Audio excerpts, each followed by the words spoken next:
Hey everybody, welcome to the Fair-Haired Trilogy. I'm Lindsay. I'm Ashley. And I'm Callie. And today we're going to be talking about A List of Cages by Robin Roe. I'm going to read the insert flat. When Adam Blake lands the best elective ever in his senior year, serving as an aide to the school psychologist, he thinks he's got it made. Sure, it means a lot of sitting around, which isn't easy for a guy with ADHD, but he cannot complain since he gets to spend the period texting all of his friends. Then the doctor asks him to track down a troubled freshman who keeps dodging her, and Adam discovers that the boy is Julian, the foster brother he hasn't seen in 5 years. Adam is ecstatic to be reunited. At first, Julian seems like the boy he once knew. He's still kind-hearted, he still writes stories and loves picture books meant for little kids. But as they spend more time together, Adam realizes that Julian is keeping secrets, like where he hides during the middle of the day, and what's really going on inside his house. Adam is determined to help him, but his involvement could cost both boys their lives.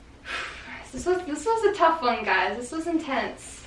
This was an intense one. I'm still very heavy from this book. It was written beautifully. A different kind of writing than we've been reviewing in our Fair-Haired Trilogy. But to be fair, this is the first contemporary we've read since 5 Feet Apart, right? Yeah. A much different story than 5 Feet Apart, even though both contemporary. Hardly, a little bit of romance with Emerald. Right. But it wasn't like, One of the things I love most about it was it really was about their friendship. And you don't really get most books centered around like a friendship being born. Yeah. And so I thought that was beautiful to see. Throughout the book, as Adam and Julian are developing their friendship, a lot of weird signs that something's not right with Julian. What would you do in Adam's place when you see this in Julian? Like, what would your reaction would have been? Like, would it be the same as Adam? Would you have done things differently? He did get a busted up face one time, right? But if you had called the police, which I think he should have called the police, but then Russell is back with him. Like, how do you know that the person abusing can be totally separated? Because if you call the police and they're in jail, they even said it, you could be in jail for a couple days and then you come back and then they're back mad. Or there's nothing going on at all and you call and then all of a sudden an investigation is open for no reason and Russell's really a nice guy and now he's like, why'd you call him? You know what I mean? So I think people are afraid of being wrong. I think because I have held positions volunteering with youth or children's church or any kind of thing like that, like you are asked to tell. Like it's one of those things where it's like almost illegal if you don't tell. Yeah. So I've had to report things like that, sadly, or at least I've had to tell people, like I think that this is going on or someone said this, which is it's really sad. But then if like it's handed off to another adult, like maybe he should have told his mom since she was a social worker. So, or she was a social worker, right? The mom? Yeah. Yeah, she was Yeah. She was some kind of social or foster care parent. Foster parent, yeah. So she would know. Right. Because a lot of it is proof, which is very hard to find and that kind of thing. So I think I still would have told an adult. I think it's also that thought of like, okay, yeah, it could be wrong, but like it could be right. And so you don't, if I ever saw that happening, like obviously it would be like a big deal, it'd be very nerve-wracking to like, oh, I could be wrong about this, but at the same time, like I would still want to do it because it could be something horrible is happening to this person. So yeah, it's tough though. And it's really interesting that ended up being a big part of the book is like whether or not you tell people. A lot of abuse books are like, books that talk about abuse, it's just automatically like, oh, well, if something's figured out, then like we run to the police. But this was a debate. When they found Julian and he had a busted up face, Emerald and Adam really sat down and talked about it. So you would be more to Emerald or to Adam? Adam said, we have to call the police right now, and Emerald said, I don't think it's worth it. It's just going to end up being a worse situation. I would have made sure that, I don't know, that's so hard. I just would have made sure that Julian was protected. Yeah. When you told. And yeah, I would tell my mom. I would definitely tell my mom. I would told my mom. If I was Adam. There was another part where it was really a small little blip in the end where the school psychiatrist said, you knew. And she was so upset. And she said, be with him, be his friend, and report back anything that is concerning. And that one little paragraph, I was like, oh. So and what happens is Adam says, I'm so mad at Emerald. I can't, this happened because of her, because I listened to her. And but then he said, I'm mad at her, but it was my fault too. Right. So I bet he'll carry that for years as well. Yeah. Adam had like a savior mentality, and I feel like he kind of saw situations like he had to help, and he had to be the one that does all of these things. He's the one that was like so happy and like gung-ho, and Emerald was the one that had emotional trauma too.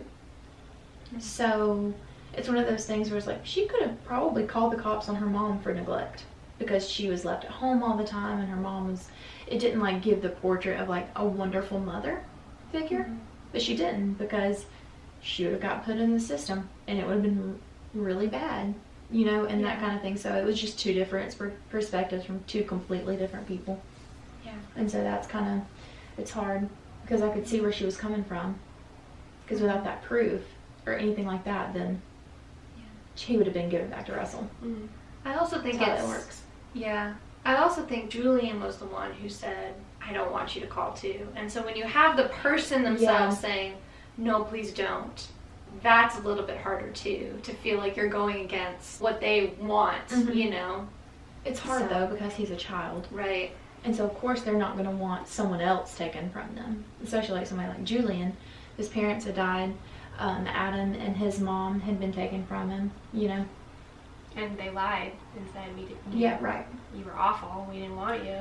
Isn't it incredible that Julian didn't hold that against him? They talked about like him going to Russell's house when he was like 8 or 9, like so young, and being so brainwashed. Like even like the shaving the legs thing with boys, like he just completely, he was so brainwashed he didn't even know. So like anything that like sounded like it could be a lie, like he wouldn't have even thought, you know, because obviously like the way that they treated him should have told him, no, they really did want me, but of course he was listening to those lies that Russell was telling him. Especially when it's combined with, this is what I'm doing for you.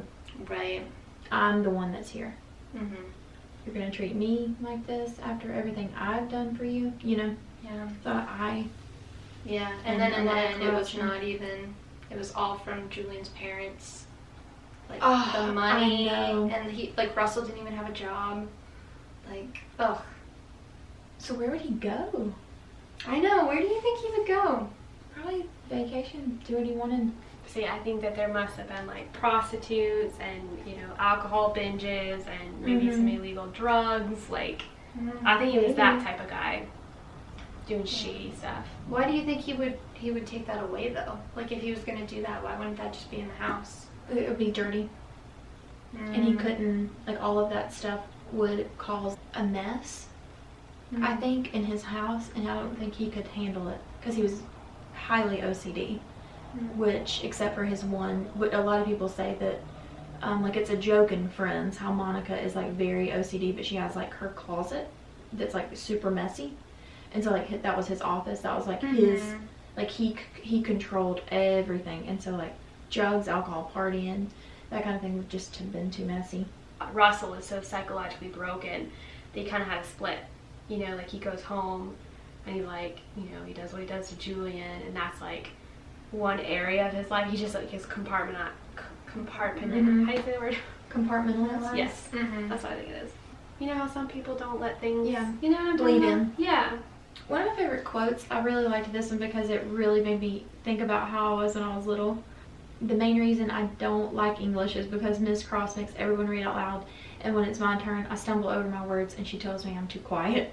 Because like every time I would read in class, like that's exactly what would happen to me, and I hated it. I hated like reading out loud, which I love reading. I've always loved reading, but like reading out loud, like I really felt for Julian, like when he was at school, because he just, yeah. And then he was bullied. That's how I felt. Yeah. Right. Yeah. Like all the students, like they stole his book and wrote nasty pictures on it. And that was really sad because that got to me too. I cried really hard about that when I found out that it was because it was the books that his dad got him. So that was like his comfort book. Books that Adam suggested too. Yeah. Right. Yeah. And then Adam was the one who helped him with reading. It was weaved in there a little bit, like think good thoughts, think good thoughts. And I was like, oh, that's cool, you know. And then that story at the end. I know, I loved Adam. It's a gut punch. Adam is just the best.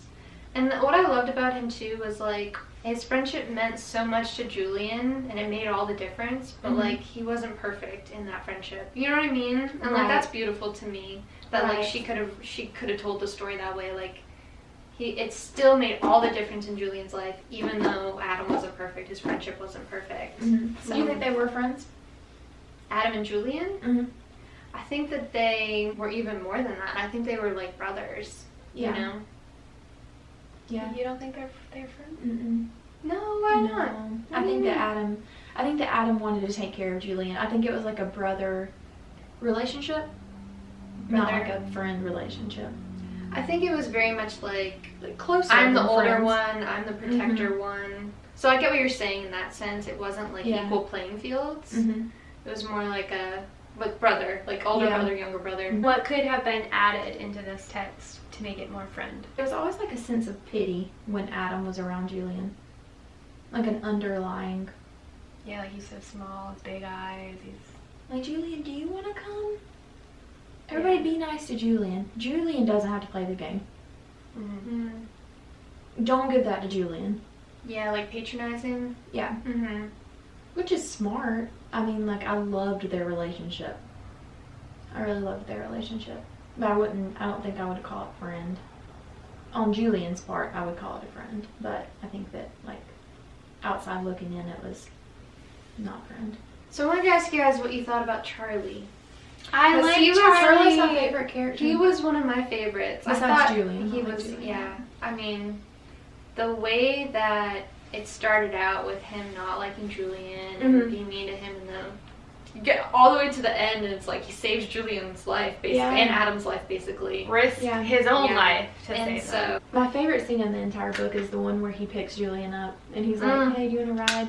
And then he's like, are you happy? And he says, no. And he's like, why? And he's like, I don't know. Yeah. And then doesn't he say something to the effect of like, I really do care if you're happy or not? Yeah, he says why. Or maybe that's when he says why. And he says, I want you to be happy.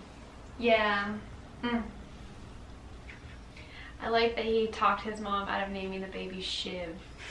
Yeah.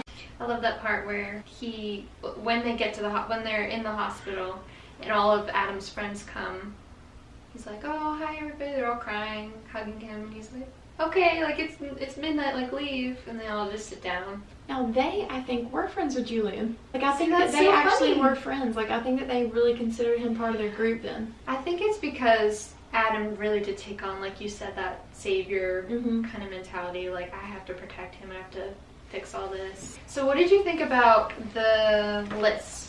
Julian's mother's lists.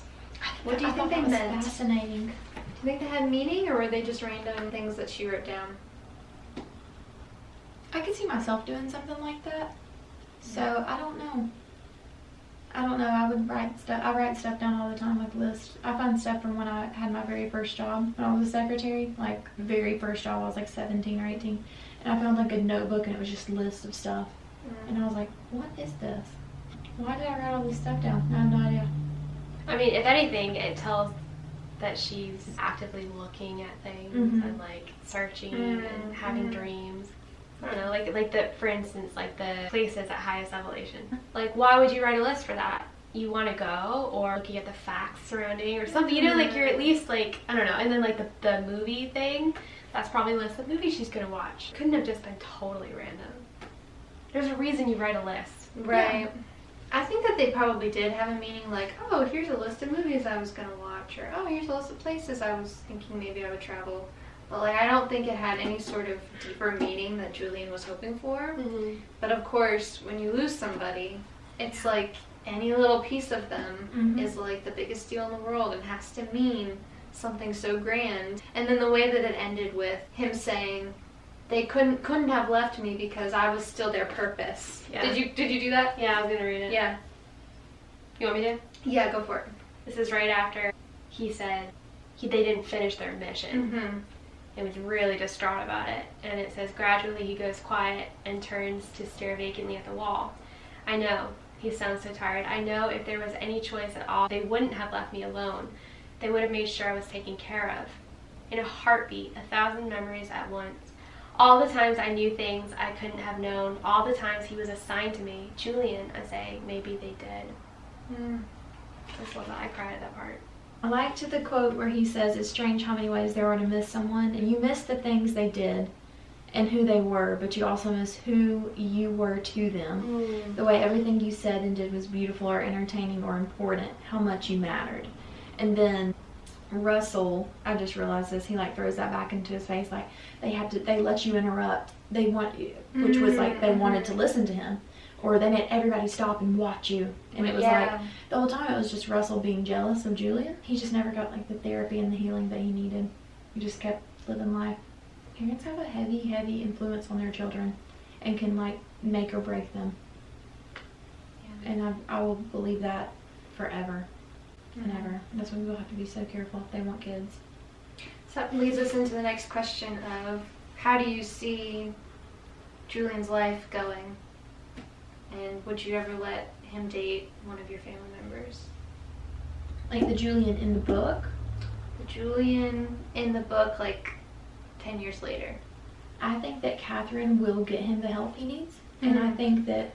I agree, yeah. I think that anyone can be mentally healed from any kind of, like, especially if it's good and it's true and he's surrounded by people that love him and that kind of thing. Julian in the book, no, I wouldn't let him, like, date one of my nieces just because of the trauma. Like, he has to heal himself. He can't add someone else into the mix. Right. Like, that's taking care of someone else when he needs to take care of himself. I feel like at this point, if he were to seek out a relationship, that's him trying to cope. Right, and You I know what think I he mean? needs to cope with himself, like with his mind. And I think that in that way, like 10 years down the road, Julian, oh yeah, because his heart and his spirit are so pure and so good. Yeah. And that's the kind of stuff you just can't fake, like who your spirit is. Yeah, I agree. I think given time to heal, he could live a beautiful life. That it doesn't have to define him. It doesn't have to be something that hinders him from having a wonderful life. It's just something that he has to process and heal from.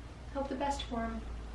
Imagine his beautiful life, 20, 30 years later. I mean, make no mistake, he is scarred forever. Yeah. Yeah, his life is changed forever. Of course, yeah. Anytime anybody goes through any kind of emotional trauma like that, they're changed forever, but it doesn't like destroy them. So was it said that he was in the trunk for 19 days? I think it was 19 days. And he said it felt like years. Remember he was like, "Oh, did the summer pass?" And that one line where he was like, "Why do the things that we hate feel like forever, and yet the things that we love the most, like the moments that we love the most, go by in a flash." Yeah, that was so good. What was the point of the split perspective? Ooh, that's a great question. One of the discussion questions that she sent us to was, who do you think is the protagonist? Ooh! Because it's in split perspective, so who is the main protagonist? Julian, I think. Yeah, I actually do think it was Julian. Really? See, I think it's way more Adam. Way more? Interesting. Like, by far. Because I think... Because Adam was the one who started it. Adam was the one who pursued Julian and said, "What's going on? Let me involve him. Let me do this." It was more... I felt like in my head, it was more Adam's story of the influence of Julian. And I know it sounds crazy, but like less of Julian's story and more about like Adam's friendship with Julian. Interesting. Because like obviously Julian's character, like he's the one who has all these horrible things happen to him, but the way that it's formatted, I don't know, the way that she portrays Adam is like the story's more his story with his brother coming into his life. And that's why I thought it was interesting, because when Julian comes back to the house and it's been some time and things are going better, the mom comes to Adam and says, "Adam, I'm worried about you." And he's like, "What are you talking?" He kind of like gets mad at her, like, "What are you talking about? Like, nothing happened to me." Yeah, you should be worried about Julian. And she was like, "Yeah, like I care about Julian. Like, obviously I want to make sure he's okay, but like you're my son. Like I want to know that you're okay. And you went through something too." So anyway, she gave so much light to Adam and like how he processed the whole thing as well. I think it was Adam. That's a good point though, because like people who witness abuse, Mm-hmm. and who have to carry the emotional burden of, like, you know, finding him in the trunk emaciated with broken fingers. I mean, that scars somebody. It's traumatizing that someone you love has been traumatized. Yes, and then Russell coming and the gun with the cold metal on his forehead. I mean, Adam went through something pretty severe. So And I think we look past it a lot. Right. Julian, but it's like, whoa, Adam is carrying this as well, you know? And I think Charlie saw that. Mm. Yeah, and Charlie's one of the only ones that saw that. Yeah, and he came in and he was like... Came in and played a video game, he was like, just go for a run. Yeah. You know? Yeah. He knew him. We need more Charlie. And maybe that went back to being the older brother of all these little babies and understanding what it means to care for a sibling. Mm-hmm. Yeah. You know? Yeah, that's true. Because even though he hated it, you know that he loves it too. Yeah, you know what I mean? Like... And I love that it was when Julian was in the hospital that the baby was born. That would be my brother. You know, that would be my brother. Yeah, I love that part. I know, that was great. I love that they named him Alien. I was waiting to see an actual number, but they kept saying like 9 million, I know. 7,000. Yeah, like, I know. how many kids is there? There's probably only like 4. It was very teenager to like not even like, I didn't even think about To not counting even them. care, yeah.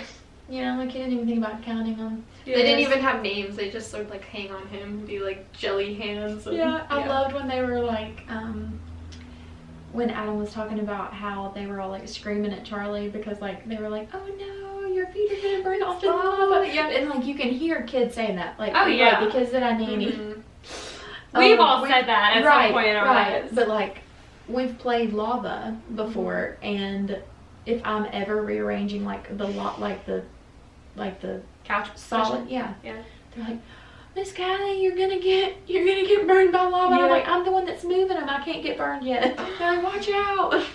And so you can hear those little voices saying stuff like that. Mm-hmm. Oh, that was so cute. Yeah, it's crazy that like Adams did start picking up on stuff, like he couldn't pay for anything, but he lived in that house. Yeah, he didn't have like- money for clothes. Or a cell phone.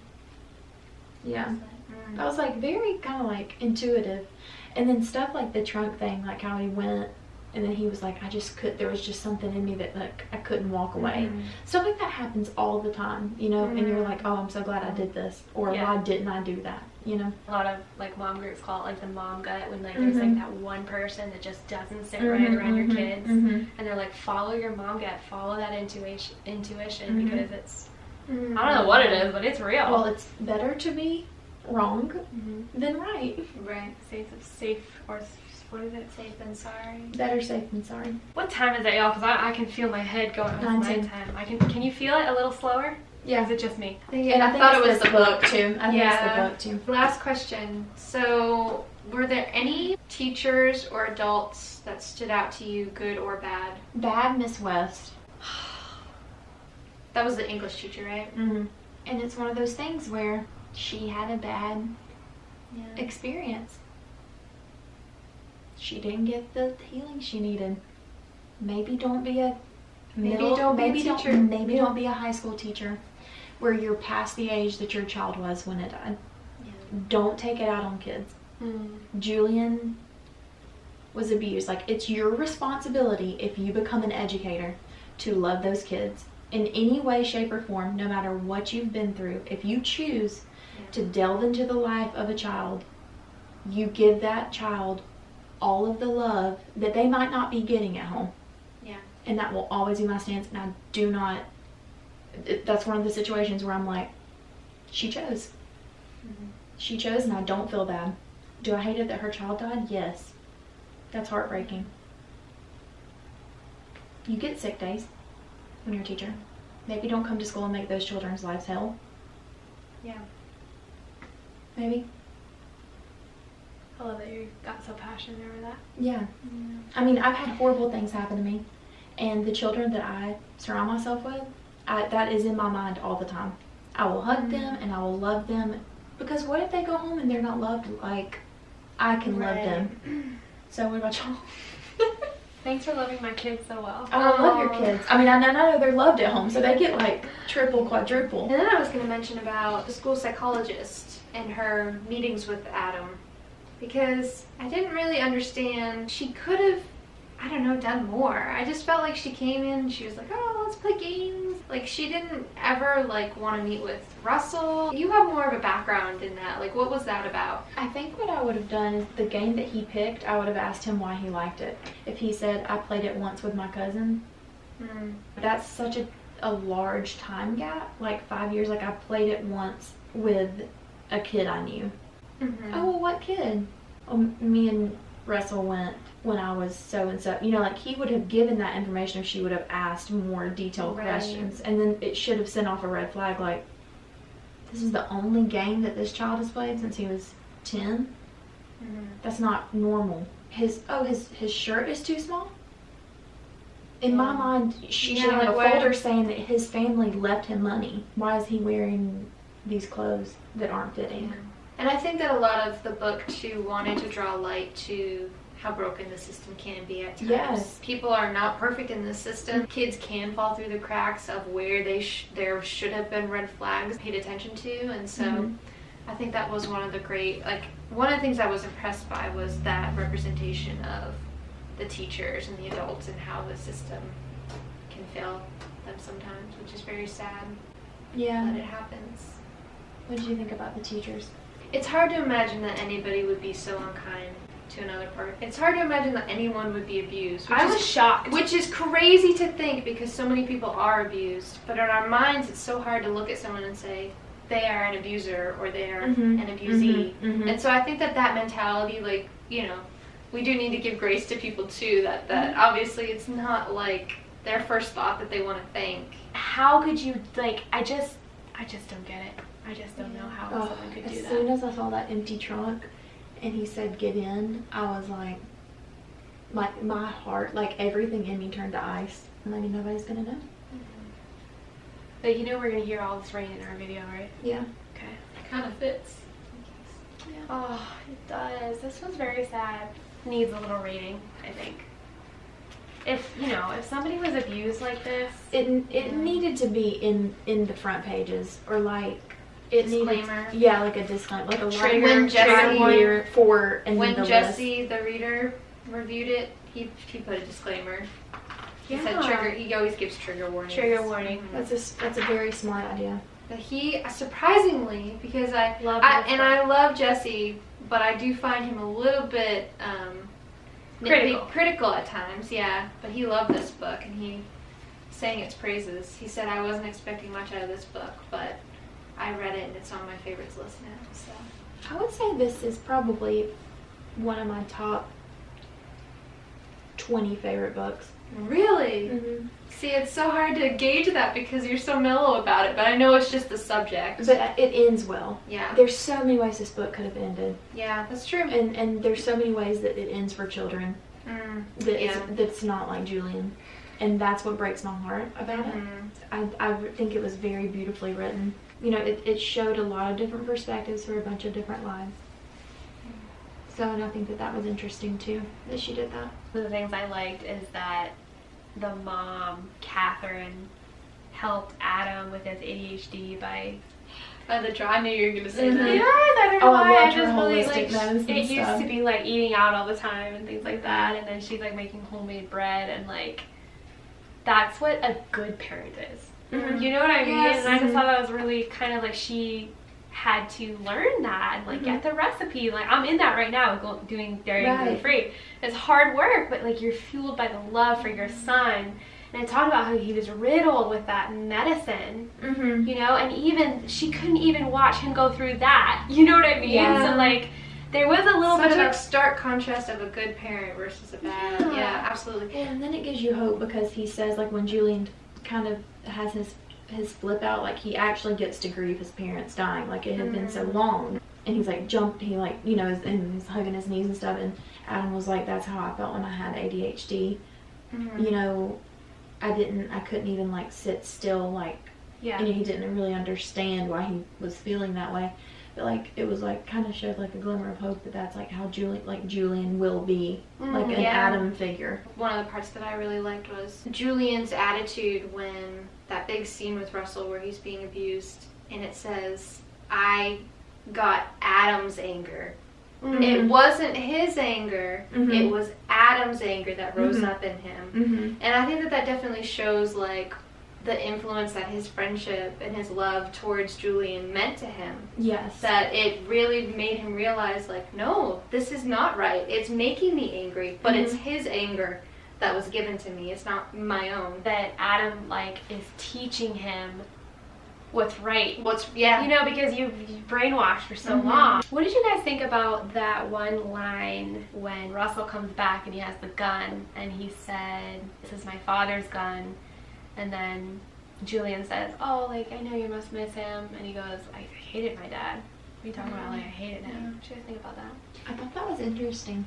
Yeah. Because then it immediately shows the kind of life that he must have had. Mm-hmm. For you to say you hate your parents as an adult, there's just something like much darker and deeper than like when you're like a kid and you're like, I hate you. You know? Yeah, I never did that either. I think it definitely shows the cycle of abuse that obviously something must have happened to Russell, you know. I think it goes off of what Julian says after that, which is, I know that you were unhappy. I know that you were deeply unhappy, but it doesn't make it okay for you to hurt me.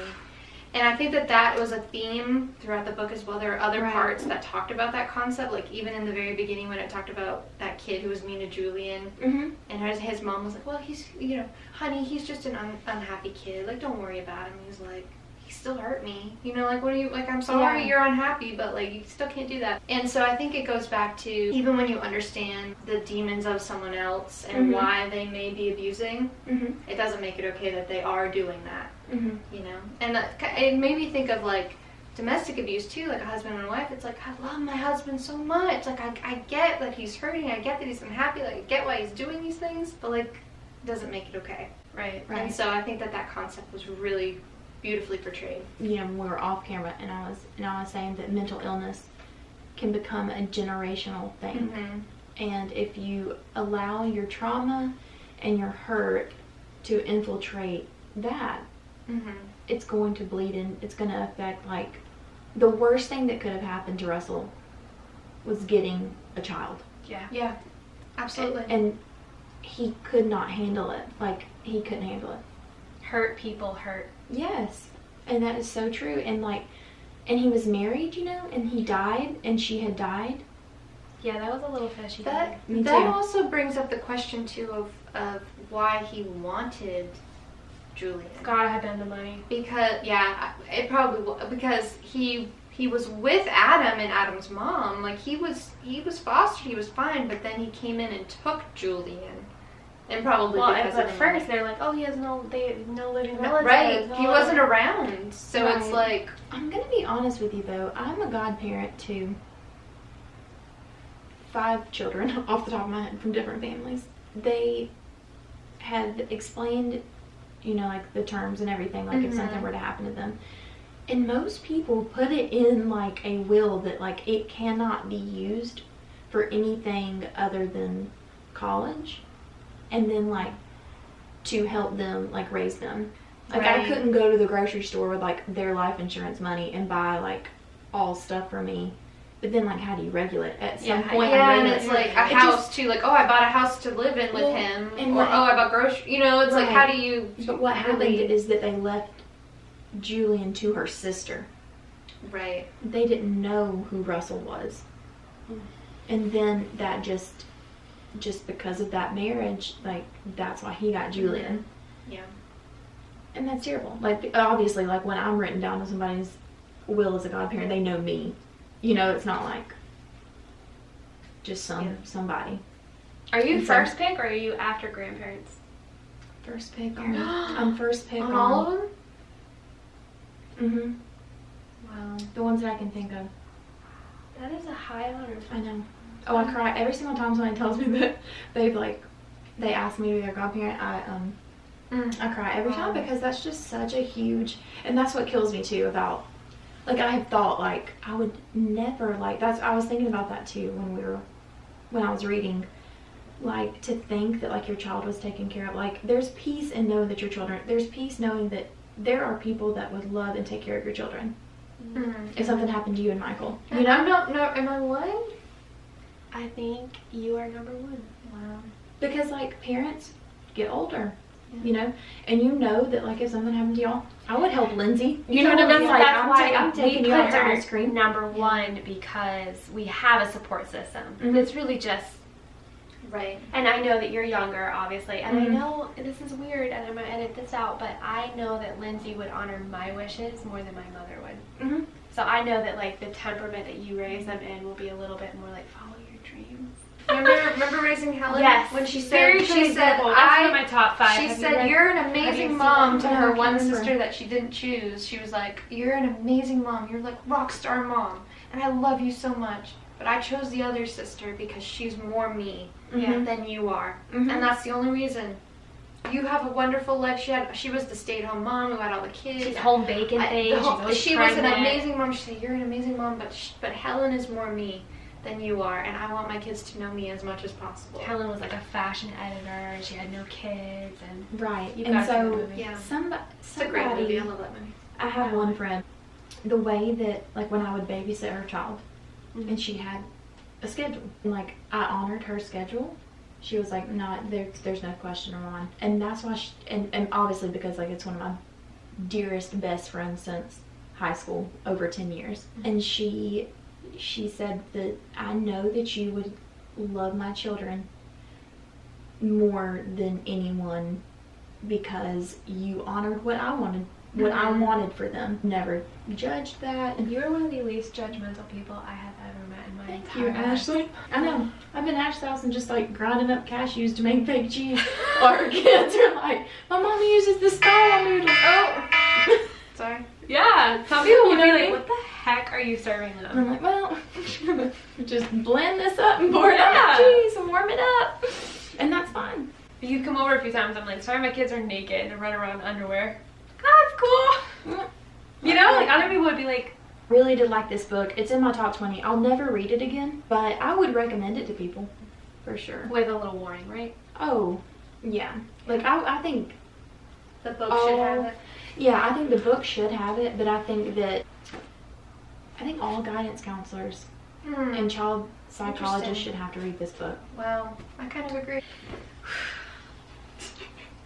Hey guys, we hope you liked this review and discussion of A List of Cages by Robin Roe. Please don't forget to subscribe and hit the bell notification. Also, share with your friends because we are just getting the Fairhead Trilogy started and we want some more people joining our book discussion. So leave a comment of what you thought about this book and don't forget to like and subscribe. We'll see you in the next video. Bye! Bye! That was a rough read, and I don't want to read another one like it, but don't we have to read all the right places?